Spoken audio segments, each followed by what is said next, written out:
تجربتي بعد شهرين من دخولي سوق الأسهم، تاريخ 25/12/2024. بعد ما بحثت ودورت قررت أروح أسجل بوحدة من شركات الوساطة. طبعا 99% من شركات الوساطة مكانها بالكرادة، فرحت على أشهر شركة بيهن وكان مكانها طابق ثاني ولا إعلان لا علامة. بصراحة خفت شوية، فبعدين افتهمت إنه الشركة تريد النقل غير مكان.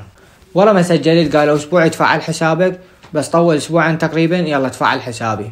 ورا ما تفعل الحساب قررت اشتري بآسيا سيل اللي هي أكبر شركة، وأنا خبرت صفر بالمجال وبعدني جديد، قلت اشتري بالشركة هاي.